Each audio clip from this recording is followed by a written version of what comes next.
Subscribe کریں ہمارے channel کو اور بیل آئیکن کو کلک کریں تاکہ ہماری ہر نئی آنے والی ویڈیو آپ تک بآسانی پہنچ سکے۔ بسم اللہ الرحمن الرحیم۔ رویے میرے حضور اکرم صلی اللہ علیہ وآلہ وسلم کے۔ بسم اللہ الرحمن الرحیم۔ جانوروں کے حقوق کا تحفظ۔ اونٹ رو پڑا۔ اللہ نے میرے حضور صلی اللہ علیہ وآلہ وسلم کو مخاطب کر کے فرمایا، وَمَا أَرْسَلْنَاكَ إِلَّا رَحْمَةً لِلْعَالَمِينَ۔ سورۃ الانبیاء آیت نمبر 107۔ ترجمہ: ہم نے آپ کو تمام جہانوں کے لیے رحمت بنا کر بھیجا ہے۔ انسان کا جہان اور ہے، حیوان کا جہان اور ہے۔ میرے حضور انسانوں کے لیے تو ہیں ہی رحمت، لیکن حیوانوں کے لیے بھی ہے رحمت ہیں۔ آئیے حیوانوں کی دنیا میں بھی حضور کی ہمدردی کے نظارے کریں۔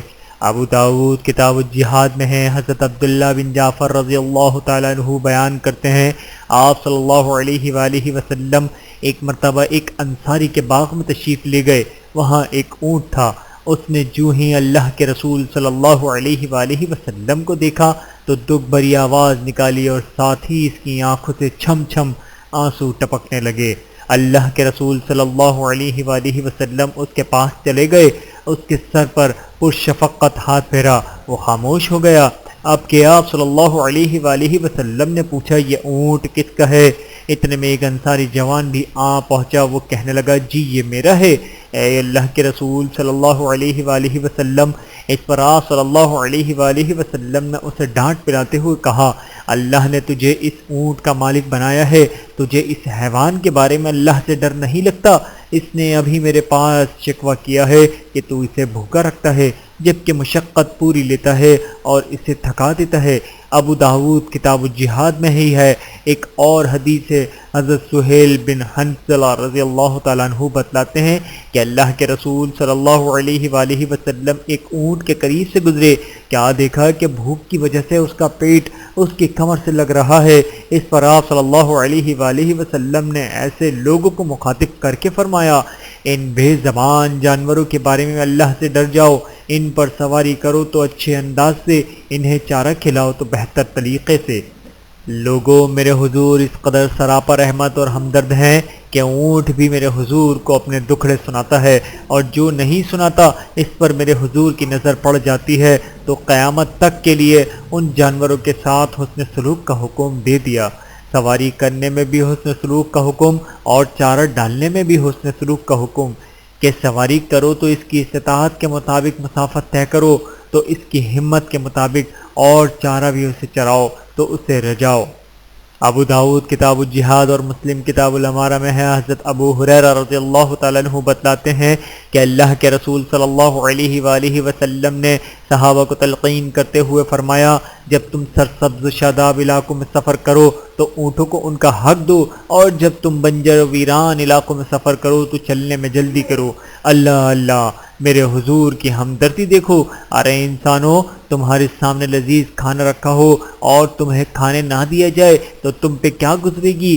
جانوروں پہ یہی کیفیت گزرتی ہے۔ لہٰذا میرے حضور فرماتے ہیں کہ جب سرسبز و شاداب علاقوں سے گزرو تو اونٹوں کو ان کا حق دو، یعنی ان کو چرنے کے لیے چھوڑ دو، انہیں پیٹ بھرنے دو، کھانے کے مزے ان کو بھی لینے دو، اور جب ویران علاقہ ہو تو جلدی سے گزر جاؤ۔ ایسا نہ کرو کہ اپنے دسترخوان سجا کر بیٹھ جاؤ، کھاؤ پیو، لیٹ کرو اور اونٹوں کے لیے کچھ نہ ہو، منزل ان کی دور ہو، چارہ ان کی منزل پر ملنا ہو، لہٰذا ان کا بھی خیال کرو۔ ذرا جلدی چلو، ٹائم ضائع نہ کرو تاکہ بر وقت پہنچو، اور اونٹوں کا پورا خیال کرو۔ ابو داؤد کتاب الجہاد میں ہی ایک اور حدیث ہے، حضرت انس رضی اللہ تعالیٰ عنہ کہتے ہیں، جب ہم دوران سفر کسی منزل پر پڑاؤ کرتے تھے تو ہم نماز نہیں پڑھتے تھے جب تک کہ ہم اونٹوں سے کجاوے نہ اتار لیتے تھے۔ اللہ اللہ، اللہ کی عبادت کا کیا مزہ، اور وہ کیا عبادت ہے کہ اللہ کا جانور مشکل میں ہے، اس پر بوجھ لدا ہوا ہے، اسے کھانے چرنے میں دقت ہو رہی ہے، اور اس جانور کا خالق اپنے بندے کی عبادت کو کس نظر سے دیکھے گا کہ یہ تو میرے سامنے سجدہ ریز ہو گیا مگر یہ اپنی سواری کو، اپنے اونٹ کو مشکل میں چھوڑ کر آ گیا ہے۔ یہ ہے وہ تصور جو دیا ہے میرے حضور نے، اور صحابہ اس پر عمل کر رہے ہیں سواریوں کے حقوق کا خیال رکھ رہے ہیں۔ ابو داؤد کتاب الجہاد میں ایک اور حدیث ہے، حضرت عائشہ رضی اللہ تعالیٰ عنہ بیان فرماتی ہیں کہ آپ صلی اللہ علیہ وآلہ وسلم کے پاس صدقے کے اونٹ آئے تو آپ صلی اللہ علیہ وآلہ وسلم نے ایک جوان اونٹنی میرے پاس بھی بھیج دی۔ میں نے اس پر کچھ سختی کی تو آپ صلی اللہ علیہ وآلہ وسلم نے مجھے کہا، اے عائشہ نرمی سے کام لو، نرمی جس چیز میں بھی آ جائے وہ مزین ہو جاتی ہے، اور جس سے نرمی نکال لی جائے وہ عیب دار ہو جاتی ہے۔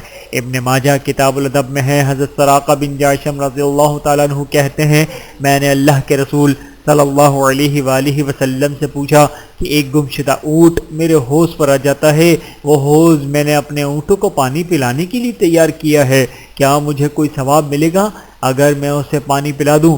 حضور نبی کریم صلی اللہ علیہ وآلہ وسلم نے فرمایا، ہاں جو بھی حرارت محسوس کرنے والا، جگر رکھنے والا جانور ہے اس کو کھلانے پلانے چرانے میں اجر و ثواب ہے۔ صدقہ واری اور قربان اپنے پیارے حضور پر جو دشمن انسانوں کے ساتھ بھی نرم و ملائم، حیوانوں کے ساتھ بھی نرم گوشہ اور ہمدرد دل۔ جانوروں کے چہرے کا تحفظ۔ صحیح مسلم کتاب اللباس میں ہے کہ اللہ کے رسول صلی اللہ علیہ وآلہ وسلم نے کسی جانور کے چہرے پر مارنے اور چہرے پر داغ لگانے سے منع فرمایا۔ یاد رہے سرکاری استبل میں گھوڑے، خچر اور گدھے وغیرہ کو داغ لگایا جاتا تھا تاکہ مخصوص داغ سے یہ ثابت ہو کہ یہ جانور سرکاری ہے۔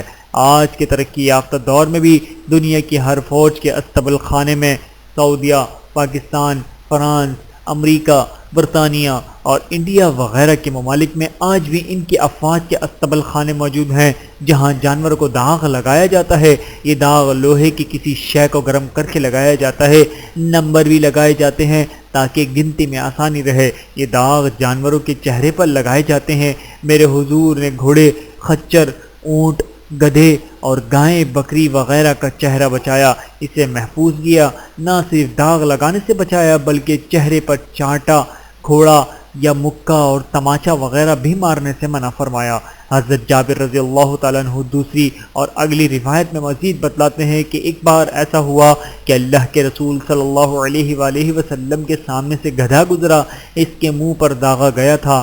آپ صلی اللہ علیہ وآلہ وسلم نے فرمایا، اللہ اس شخص پر لعنت کرے جس نے اس کے چہرے پر داغ لگایا۔ یاد رہے کہ لعنت کا معنی اللہ کی رحمت سے دوری کا ہے۔ میرے حضور رحمت للعالمین صلی اللہ علیہ وآلہ وسلم ہے، وہ اس شخص کو اللہ کی رحمت سے دوری کی بد دعا دے رہے ہیں جس نے حضور کے منع فرمانے کے بعد بھی گدھے کے چہرے پر داغ لگا دیا۔ کس قدر سراپا رحمت ہیں میرے حضور جانوروں کے لیے، حیوانوں کے لیے۔ ابو داؤد کتاب الجہاد میں حضرت جابر رضی اللہ تعالیٰ عنہ سے ہی یہ روایت یوں مروی ہے کہ اللہ کے رسول صلی اللہ علیہ وآلہ وسلم کے سامنے سے ایک گدھے کا گزر ہوا جس کے چہرے پر داغ دیا گیا تھا۔ اسے دیکھ کر آپ صلی اللہ علیہ وآلہ وسلم نے اس کے مالک سے کہا، کیا تمہیں یہ بات نہیں پہنچی کہ میں نے ایسے شخص پر لعنت کی ہے جو کسی جانور کے چہرے پر داغ لگائے یا اس کے منہ پر مارے؟ چنانچہ آپ صلی اللہ علیہ وآلہ وسلم نے دوبارہ ایسا کرنے سے منع فرمایا۔ لوگو، یہ ہے میرے حضور، ذرا سوچو، جو جانوروں پر اس قدر مہربان ہیں وہ انسانوں پر کس قدر مہربان ہوں گے، اور جو جانوروں کے حقوق کا یوں تحفظ کرتے ہیں انہوں نے انسانوں کے حقوق کا تحفظ کس قدر کیا ہوگا۔ جی ہاں، ایسا تحفظ کیا ہے کہ مثال نہیں ملتی۔ جانوروں کے ساتھ کھیل کھلواڑ۔ نسائی کتاب الضحایا میں ہے، حضرت عبداللہ بن جعفر رضی اللہ تعالیٰ عنہ کہتے ہیں کہ اللہ کے رسول صلی اللہ علیہ وآلہ وسلم کچھ لوگوں کے پاس سے گزرے جو مینڈے پر تیر اندازی کر رہے تھے۔ آپ صلی اللہ علیہ وآلہ وسلم نے اسے ناپسند کیا اور فرمایا، جانوروں کا مثلا نہ کرو، حلیہ مت بگاڑو۔ نسائی میں ہی دوسری روایت ہے جس کے راوی حضرت عبداللہ بن عمر رضی اللہ تعالیٰ عنہ ہیں، کہتے ہیں میں نے اللہ کے رسول صلی اللہ علیہ وآلہ وسلم کو یہ فرماتے ہوئے سنا ہے، اللہ اس شخص پر لعنت کرے جو حیوانوں کا حلیہ بگاڑے۔ اللہ وہ شخص بھلا کس طرح اللہ کی رحمت کا مستحق ہو سکتا ہے جو شقیل قلب ہے، دل کا سخت ہے، اس میں درندگی پائی جاتی ہے، بلکہ درندوں سے بھی بڑھ کر بدتر ہے، اس لیے کہ درندے کی تو فطرت ہے کہ وہ چیرتا پھاڑتا ہے تو اپنی خوراک کے لیے ایسا کرتا ہے۔ اللہ اکبر! یہ انسان ہے اور اپنی طبیعت کی تفریح کے لیے جانوروں کے ساتھ کھیل کھلواڑ کرتا ہے، تیر اندازی یا کسی اور ہتھیار سے زندہ جانور کا حلیہ بگاڑ دیتا ہے۔ اسپین میں خاص طور پر اور دیگر کئی یورپی ملکوں میں جانوروں کے ساتھ ایسا ہی کھیل کھلواڑ نام و نہاد قسم کے مہذب لوگ کرتے ہیں۔ ایک بیل کو پال پوس کر خوب موٹا کیا جاتا ہے، پھر ایک مخصوص میدان میں اس پر ایک شخص سوار ہو جاتا ہے، بیل کو کوئی سرخ شے دکھا کے مشتعل کیا جاتا ہے، وہ چھلانگے لگاتا ہے تو سوار شخص اس پر چھرے کے وار کرتا ہے، خنجر مار مار کر اسے لہو لہان کر کے اس کا حلیہ بگاڑ دیتا ہے۔ لاکھوں لوگ اس کھیل کو دیکھتے ہیں، درندگی کے اس منظر پر خوش ہوتے ہیں۔ نام نہاد مہذب لوگوں، سن لو، میرے حضور نے 1400 سال پہلے اس کھیل کھلواڑ کرنے والے پر لعنت کی ہے، جانور کے حق کا تحفظ کیا ہے، جانور کی معصومیت کو کھیل تماشا بنانے والوں کے کردار کو سخت ناپسند کیا ہے۔ اس لیے جو لوگ جانوروں کے ساتھ ایسا درندہ صرف سلوک کرتے ہیں، ایک وقت آتا ہے وہ انسانوں کے لیے بھی درندے ہی بن جاتے ہیں، اور میرے حضور تو انسان کو انسان بنانے آئے ہیں، جانوروں کو شفیق بنانے آئے ہیں، ان کے حقوق سے بھی آگاہ کرنے آئے ہیں۔ مہذب کہلانے والوں، سوچو، میرے ایسے حضور کے خاکے بناتے ہو۔ جانور کو باندھ کر مارنا۔ صحیح مسلم کتاب الصید میں ہے، حضرت سعید بن جبیر رضی اللہ تعالیٰ عنہ بتلاتے ہیں کہ حضرت عبداللہ بن عمر رضی اللہ تعالیٰ عنہ قریش کے چند نوجوانوں کے پاس سے گزرے جنہوں نے ایک پرندہ باندھ رکھا تھا اور اس کو تیروں سے نشانہ بنا رہے تھے۔ انہوں نے طے یہ کیا تھا کہ ہر وہ تیر پرندے کے مالک کا ہوگا جو پرندے کو نہ لگے گا۔ جب ان نوجوانوں نے حضرت عبداللہ بن عمر رضی اللہ تعالیٰ عنہ کو دیکھا تو بھاگ کھڑے ہوئے۔ حضرت عبداللہ بن عمر رضی اللہ تعالیٰ عنہ غصے میں آ گئے اور کہنے لگے، کس نے یہ حرکت کی ہے؟ اللہ اس پر لعنت کرتا ہے جو ایسی حرکت کرتا ہے۔ یاد رکھو، اللہ کے رسول صلی اللہ علیہ وآلہ وسلم نے اس شخص پر لعنت کی ہے جو کسی بھی جاندار کو یوں نشانہ بنائے۔ اسی طرح صحیح مسلم کی روایت کے مطابق حضرت انس رضی اللہ تعالیٰ عنہ نے کچھ نوجوانوں کو دیکھا جو مرغی کو باندھ کر اس پر تیر چلا رہے تھے۔ حضرت انس رضی اللہ تعالیٰ عنہ نے انہیں خبردار کرتے ہوئے کہا کہ اللہ کے رسول صلی اللہ علیہ وآلہ وسلم نے اس بات سے منع فرمایا ہے کہ جانوروں کو باندھ کر مارا جائے۔ ابن ماجہ کتاب الذبائح میں ہے۔ حضرت عبداللہ بن عباس رضی اللہ تعالیٰ عنہ بتلاتے ہیں کہ اللہ کے رسول صلی اللہ علیہ وآلہ وسلم نے فرمایا، کوئی ایسی شے جس میں روح یعنی جان ہے اسے اپنی مشق کا نشانہ مت بناؤ۔ سبحان اللہ! میرے مہربان حضور نے ذی روح یعنی جاندار کا لفظ بول کر دنیا کے ہر جانور اور جاندار کو انسان کے ظلم سے بچا لیا۔ حلال جانور ہی نہیں، جو جانور حرام ہیں، وہ کتا ہو یا بلی، ریچھ ہو یا شیر، گدھا ہو یا بندر، سور ہو یا سانپ، سب کو ظلم سے بچا لیا۔ اسی لیے تو اللہ تعالیٰ نے میرے حضور کو مخاطب کر کے فرمایا، وَمَا أَرْسَلْنَاكَ إِلَّا رَحْمَةً لِّلْعَالَمِينَ۔ سورۃ الانبیاء آیت نمبر 107۔ ترجمہ: ہم نے تمہیں تمام جہان والوں کے لیے سراپا رحمت بنا کر بھیجا ہے۔ زندہ جانور کا حصہ کاٹنا۔ ابو داؤد اور ابن ماجہ کتاب الصید میں ہے، حضور نبی کریم صلی اللہ علیہ وآلہ وسلم نے فرمایا، جانور زندہ ہو اور اس کا کوئی حصہ کاٹ لیا جائے تو کاٹا ہوا حصہ مردار ہے۔ اللہ اللہ! میرے حضور کس قدر مہربان ہیں کہ جانوروں پر ظلم کا ہر دروازہ اور ہر ممکنہ سوراخ بند کر رہے ہیں۔ لمبے لمبے سفروں میں ہو سکتا ہے کوئی شخص ہرن کا شکار کرے، گورخر کا شکار کرے یا پہاڑی بکرے کا شکار کرے، پھر یوں کرے کہ اس جانور کا ایک حصہ کاٹ کر کھا لے، اگلے دن دوسرا حصہ کاٹ کر کھا لے۔ اس سے بیچارے بے زبان جانور پر ظلم کا پہاڑ ٹوٹ پڑے گا۔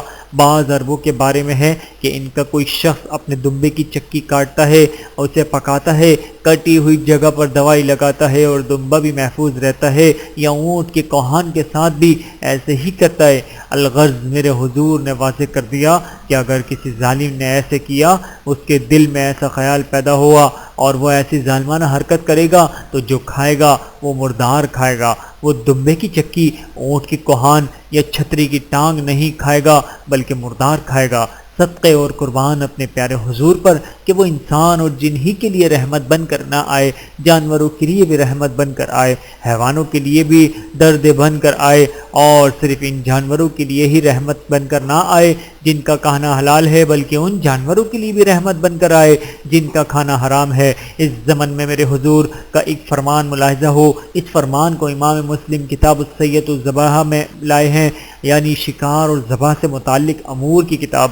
حضرت شداد بن اوس رضی اللہ تعالیٰ عنہ بیان کرتے ہیں، دو باتیں ایسی ہیں کہ جنہیں میں نے اللہ کے رسول صلی اللہ علیہ وآلہ وسلم سے سنا اور خوب یاد رکھا۔ آپ صلی اللہ علیہ وآلہ وسلم نے فرمایا، اللہ نے ہر چیز پر احسان کرنا یعنی ضرورت سے بڑھ کر بھلائی کرنا فرض قرار دے دیا ہے، لہٰذا جب تم قتل کرو تو اچھی طرح قتل کرو اور ذبح کرو تو اچھی طرح ذبح کرو، اور تم میں سے جو کوئی ذبح کرے تو لازم ہے کہ اپنی چھری کو تیز کر لے تاکہ اپنے جانور کو راحت پہنچائے۔ قتل کرنے کا مطلب یہ ہے کہ جنگ کے میدان میں مد مقابل دشمن پر قابو پالو تو ترسا کر یا اذیت دے کر مت قتل کرو، بلکہ ایک ہی وار میں قتل کر کے احسان کرو۔ اسی طرح کسی موذی جانور کو بھی مارو، وہ بھالاؤت کتاب ہو یا سانپ، تو اسے بھی اذیت دے کر مت قتل کرو، بلکہ فوری وار کر کے یا جاندار ضرب لگا کر کہ اسے فوری مار ڈالو، اور حلال جانور کو ذبح کرو تو چھری خوب تیز کر لو تاکہ اسے راحت ہو۔ راحت و آرام بھی یہ بھی داخل ہے کہ جانور کے سامنے چھری تیز نہ کرو، جانور کے سامنے جانور ذبح نہ کرو، ذبح کرنے کے لیے جانور کو شدت سے مت کھینچو کہ اسے تکلیف پہنچے۔ لوگو، یہ ہے میرے حضور خاکے بنانے والوں، یہ ہے میرے حضور کی تعلیمات جو تم نے ملاحظہ کی، جبکہ ایسی تعلیمات دینے والے پیارے حضور کے خاکے بناتے وقت تو ضروری ہے کہ تمہارا دل تمہیں بے شرم کہے، تمہارا ضمیر تمہارا گلا گھوٹے، تمہارا دماغ جب ایسا سوچے تو وہ معوف ہو جائے، اور اگر یہ فطری عمل نہیں ہوتا تو پھر تم بھلا کوئی انسان ہو، پھر تو تمہیں جانور ہی کہا جا سکتا ہے۔ نہیں، تمہیں جانور کہنا، تمہیں حیوان کہنا حیوانیت کی توہین ہے۔ حیوانوں کو زبان مل جائے تو وہ مجھ سے لڑیں گے، جھگڑا کریں گے، کہیں گے کہ جناب ہم تو حضور سے محبت کرتے ہیں، ہم نے حضور کو اپنے دھڑکے سنائے، جناب نے گستاخ انسانوں کو حیوان کہہ کر ہمارے دلوں کو دکھایا، پھر میں اونٹ سے معافی مانگ لوں گا، معذرت کر لوں گا، please sorry oh my bloody camel. بلی پر ظلم جہنم میں لے گیا۔ ابن ماجہ ابواب الاقوام الصلاۃ میں ہے، اللہ کے رسول صلی اللہ علیہ وآلہ وسلم فرماتے ہیں، جہنم میرے قریب کی گئی، میں وہاں ایک عورت کو دیکھا جسے اس کی ایک بلی پنجے مار رہی ہے۔ میں نے وہاں موجود ذمہ داران سے پوچھا اس عورت کا معاملہ کیا ہے، تو انہوں نے بتلایا یہ بلی اس عورت کا نقصان کر جاتی تھی، جس کی وجہ سے اس عورت نے اس بلی کو باندھ دیا حتیٰ کہ وہ بھوک سے مر گئی۔ یہ اس قدر ظالم تھی کہ نہ تو اس نے اس بلی کو خود کھانے کو کچھ دیا اور نہ اسے چھوڑا کہ وہ زمین پر چلنے پھرنے والے جاندار چوہے وغیرہ کھا لیتی۔ میرے حضور کا اعزاز ہے کہ اللہ تعالیٰ نے جہنم کو میرے حضور کے قریب کر کے ایک نظارہ دکھلایا۔ یہ نظارہ یہ تھا کہ پہلی قوموں میں سے کسی قوم کی ایک عورت نے بلی کے ساتھ جو ظلم کیا، اللہ نے اس ظلم کی سزا کا منظر دکھلایا تاکہ حضور نبی کریم صلی اللہ علیہ وآلہ وسلم کے ذریعہ قیامت تک کے لیے امت محمد صلی اللہ علیہ وآلہ وسلم کو بتلا دیا جائے کہ اللہ ظالم کو نہیں چھوڑتا اور مظلوم کو بدلہ لے دلاتا ہے۔ اب وہ جہنم اس بلی کے لیے گلزار تھی، جبکہ عورت کے لیے دہکتی بھڑکتی اور جوش مارتی آگ تھی۔ وہاں بلی اپنا بدلہ لے رہی تھی۔ چڑیا اور چیونٹی کے ساتھ ہمدردی۔ ابو داود کتاب الجہاد اور کتاب الادب میں ہے، حضرت عبداللہ بن مسعود رضی اللہ تعالیٰ عنہ بتلاتے ہیں کہ ہم ایک سفر میں اللہ کے رسول صلی اللہ علیہ وآلہ وسلم کے ساتھ تھے۔ آپ صلی اللہ علیہ وآلہ وسلم قضاء حاجت کے لیے گئے تو پیچھے ہم نے ایک چڑیا دیکھی جس کے ساتھ دو بچے بھی تھے۔ ہم نے اس کے بچے پکڑ لیے تو ان کی ماں بچوں پر اڑتے اڑتے ان پر گرنے کے قریب ہونے لگی۔ اتنے میں اللہ کے رسول صلی اللہ علیہ وآلہ وسلم بھی تشریف لے آئے اور پوچھنے لگے، اس چڑیا کو اس کے بچوں کی وجہ سے کس نے پریشان کیا ہے؟ اس کے بچے اس چڑیا کو واپس کر دو۔ یہیں یہ آپ صلی اللہ علیہ وآلہ وسلم نے دیکھا کہ ہم نے چیونٹیوں کا بل جلا ڈالا ہے۔ آپ صلی اللہ علیہ وآلہ وسلم نے پوچھا اس کو کس نے جلایا ہے؟ ہم نے عرض کی کہ ہمیں نے یہ کیا ہے۔ اس پر آپ صلی اللہ علیہ وآلہ وسلم نے فرمایا، آنکھ کے رب کے سوا کسی کو یہ حق نہیں کہ وہ آنکھ کی سزا دے۔ غور فرمائیے، جس طرح انسان کی ماں اپنے بچوں کے لیے ہمدردی اور جانثاری کا ایک دل رکھتی ہے، اسی طرح چڑیا بھی اپنے بچوں کی محبت میں ایک پریشان دل رکھتی ہے۔ چنانچہ میرے حضور نے چڑیا کو اس کے بچے واپس دلا کر ماں کی ممتا کو سکون اور اطمینان سے ہمکنار فرمایا۔ میرے حضور کا یہ سفر جہادی سفر تھا، صحابہ کا پڑاؤ تھا، وہاں چیونٹیوں کا بل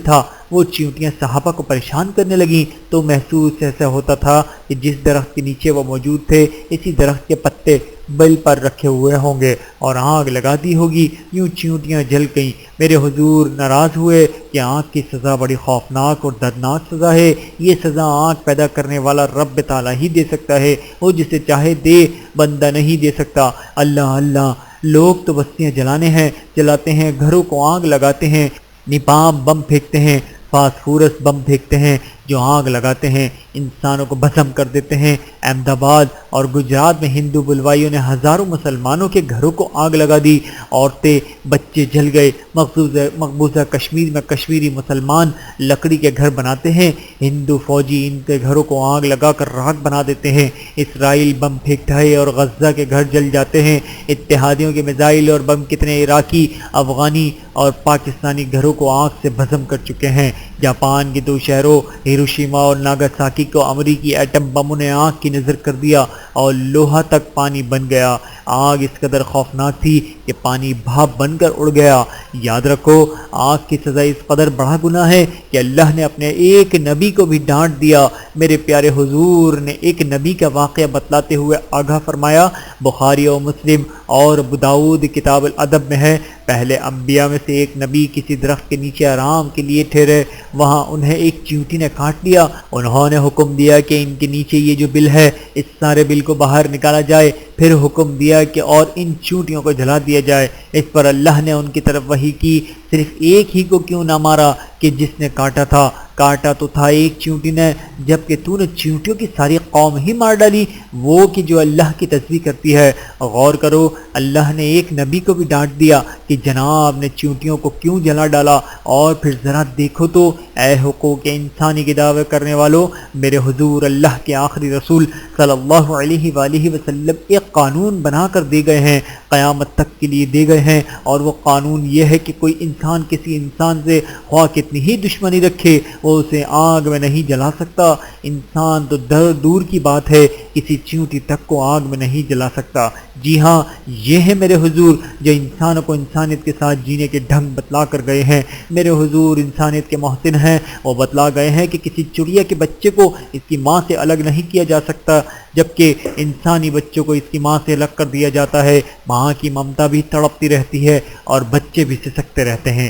امریکہ کے حکمرانوں ڈاکٹر رافیہ صدیقہ اور اس کے بچوں کے درمیان جدائی جیسے اپنے سینکڑوں جرائم بھی دیکھ لو، اور میرے حضور کا اسوہ حسنہ چڑیا اور اس کے بچوں کے ساتھ بھی دیکھ لو، میرے حضور کی ہمدردی پر پرندوں کے ساتھ بھی دیکھ لو، اور تم اپنی شقاوت انسانوں کے ساتھ دیکھ لو، اور پھر بھی تم میرے حضور کے خاکے بنانے والوں کو شاباش دو، ان کا دفاع کرو، اسے اظہار رائے کی آزادی کا حق کہو۔ تمہیں کون سمجھائے کوئی بدبخت اپنی ماں کی عزت اچھالتا پھرے، باپ کی توہین کرتا پھرے، اور تم اسے اظہار رائے کی آزادی کہو؟ لعنت ہے ایسے سوچ پر، اور چھترو ہے ایسے دماغ پر۔ اور سنو، جہاں تک میرے حضور کا تعلق ہے وہ تو پوری انسانیت کے باپ ہیں، ایسے روحانی باپ کی جن پر پوری انسانیت کے جسمانی باپ قربان، مائیں قربان اور ہر جان قربان، روحانی باپ کی جن پر پوری انسانیت کے جسمانی باپ قربان، مائیں قربان اور ہر جان قربان۔ ابو داؤد کتاب الطہارہ میں ہے، میرے حضور صحابہ کے واسطے سے پوری امت کو مخاطب کر کے فرماتے ہیں، بلا شبہ میں تم لوگوں کے لیے باپ کی طرح ہوں، تمہیں تعلیمات سے آراستہ کرتا ہوں، صدقے اور قربان، واری اور فدا اپنے پیارے حضور پر، کہ جو انسانوں ہی کے لیے نہیں، جو پایوں اور پرندوں کے لیے ہی نہیں، حشرات الارض یعنی چیونٹیوں کے لیے بھی والدین کی محبت سے بڑھ کر رحمت بن کے آئے۔ اللہ کی قسم، دنیا امن کا گہوارہ تبھی بنے گی جب میرے حضور کی تعلیمات، فرمودات اور ارشادات کو ہرز جان بنائے گی۔